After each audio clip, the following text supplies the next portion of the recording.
honestly addicted to PlayerUnknown's Battlegrounds. I call it the productivity drainer. Oh, I'll just have a few games and then 10 hours later it's 4 AM and I'm still playing. But that in itself shows just how much fun this game can be and the replayability factor that it has. In this video we're going to be examining why that is and also going over the road ahead for the game, what the developers have said and planned for the game in the foreseeable future. And before you ask, yes, the devs have apparently said it's coming to console as well as PC. So why then? Why is the question? Why is it so good?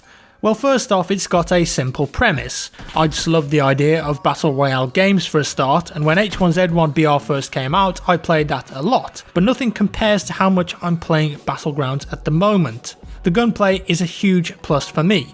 Each gun has a specific role, benefits and negatives. The M16, for example, it's a very easy gun to find and very powerful at range, whereas the AK, for instance, is super damaging up close, and shotguns can be lethal if you use them to push up on an enemy and clear a building. And then of course the sniper rifles that you can obtain from crates and the benefits of different scope combinations as well. Red dot sights or hollows are fantastic up close, but when the zone moves out of a city, the 4x ACOG is so powerful for taking out enemies at range. And then if you've got an 8x sniper scope, well, you're living the dream. And don't get me started on silencers, they are incredibly powerful, as well as all of the angled grip compensators and flash hiders in the game. My point is that there are so many ways to kit up and play the game. You will always gravitate towards certain weapons that are your favourites, but there are some that you might use in certain situations. Perhaps one game you might find a 4x ACOG sight and have to play differently. All in all, the game is pretty simple with a lot of choice, and it often gives you a different experience every single time. Combine that with all the heart-pumping moments that happen, those intense firefights, and you really want to win. Say the zone is moving fast and you've got multiple enemies, or you're pinned down and stuck in a 1v1. Not many games for me actually match that excitement anymore.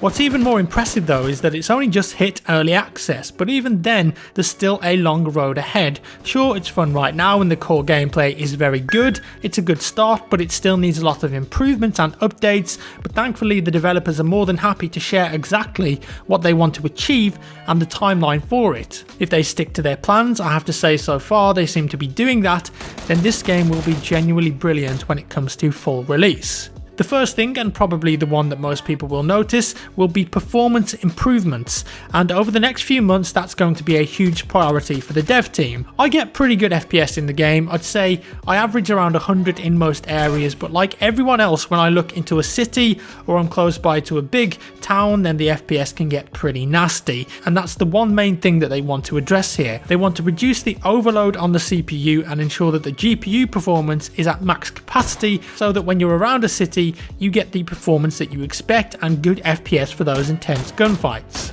The secondary part of this optimization is the art assets, readjusting certain areas and terrain to ensure it's as efficient as possible. And the devs also want these built up areas to look a lot simpler at distance, which will also help performance. Now that isn't a small task, but reworking certain buildings and terrain areas to make them less demanding will also help improve performance overall, and they're aiming for it to be achieved by the middle of next month, so not long to wait. There was also a Battlegrounds dev stream with Marek and Pavel in which a ton of info was released regarding future content and updates, a lot of which got me really excited. Let's start with mod support, because honestly this is what could propel the game and give it so much potential moving forward. They want the game to have mod support about 6 months down the line, and also with it being on Unreal Engine it's a relatively simple process, just like other games such as Squad or Ark. PlayerUnknown, who is the lead developer on the game, of course started as a modder himself, so this is something quite close to his heart I think.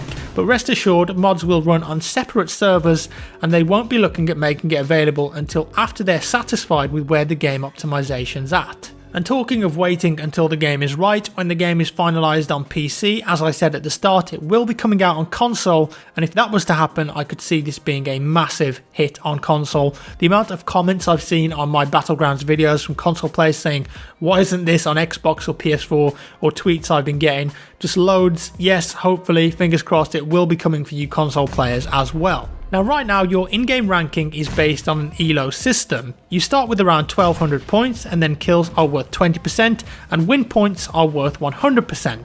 Kills are based on obviously who you killed and their rank, and of course who you died to. Eventually there'll be a proper matchmaking system whereby essentially you're going to get ranked with players who are roughly at your rank or close to it at the very least. As well as that though, there are plans for an unranked system so you can jump on and practice to your heart's content, and even a 5v5 ranked competitive game mode. Now that sounds pretty interesting to me, and I'm not sure exactly how that would work, perhaps a much smaller version of the map, but I'm sure that we'll see down the line. Interestingly, it seems that the devs want to have an esports scene for this game, but they want it to grow itself and don't want to shoehorn something in. And whilst that isn't easy, H1Z1 has done reasonably well with its invitational events, so there is a precedent set therefore of a similar game working in an esports capacity. There's plans for a full replay system in the game too, so you could go back and watch how an entire match played out, which honestly sounds very optimistic but also fantastic. If you could go back into a game and watch the entire round, see the mistakes you made,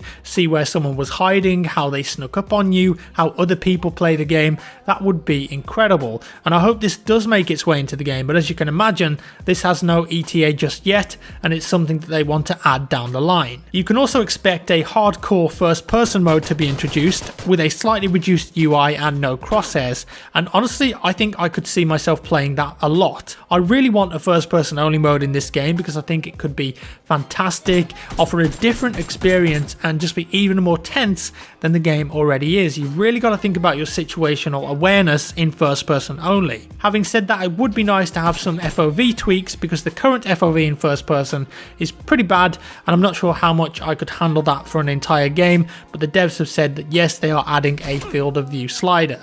And something else which massively needs adding to the game, as well as an FOV slider, is a vaulting mechanic, and I like the developers' honesty here, as they've said that it's probably around 2 months out, as they want it to be a full jump, climb and vault mechanic, much like the system in Battlefield 1.